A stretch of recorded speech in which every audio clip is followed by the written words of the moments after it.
பருப்பு பாயாசம் சாப்பிட்ருப்பீங்க. அரிசி பருப்பு பாயாசம் சாப்பிட்ருக்கீங்களா? டேஸ்ட் அவ்வளோ சூப்பரா இருக்கும். இவ்வளோ நாள் எப்படிடா மிஸ் பண்ணோம் அப்படிங்கிற அளவுக்கு இருக்கும். கண்டிப்பா ட்ரை பண்ணுங்க. அதுக்கு 1 கப் பச்சரிசிய மிக்ஸர் ஜார்ல சேர்த்து பல்ஸ் மோட்ல 1, 2ஆ இடிச்சு வச்சுக்கோங்க. அதை விட 2 மடங்கு பாசிப்பருப்பு எடுத்து இப்போ இது 2யும் குக்கர்ல சேர்த்து நல்லா வறுத்து விட்டுட்டு 2 கப் தண்ணி சேர்த்து ஃப்ளேவருக்காக 4 ஏலக்காய் சேர்த்து 3 விசில் விட்டு நல்லா வேக வச்சுக்கோங்க. இப்போ வேக வச்சதை ஒரு அகலமான பாத்திரத்தில் மாற்றி அது கூட 2 கப் காய்ச்சின பால் சேர்த்து நல்லா கலந்து விட்டுக்கோங்க. இப்போது காய்ச்சின வெள்ளைப்பாக தூசி இல்லாமல் வடிகட்டிட்டு அதில் 2 கப் சேர்த்து ஸ்வீட்னஸை என்ஹான்ஸ் பண்ணுறதுக்காக கொஞ்சமாக உப்பு சேர்த்து நல்லா கலந்து விட்டுக்கோங்க.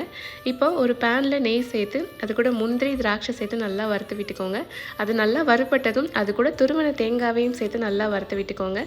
இப்போது இதை பாயசத்து கூட சேர்த்து ஒரு 5 நிமிஷம் மீடியம் ஃப்ளேம்லேயே வச்சிங்கன்னா பாயசம் சூப்பராக செட் ஆகிடும். அவ்வளோதான், ஒரு அல்டிமேட்டான அரிசி பருப்பு பாயசம் ரெடி. சுட சுட சர்வ் பண்ணிங்கன்னா டேஸ்ட்டு அல்டிமேட்டாக இருக்கும். கண்டிப்பாக ட்ரை பண்ணி பாருங்கள். எல்லாருமே ரொம்ப விரும்பி சாப்பிடுவாங்க.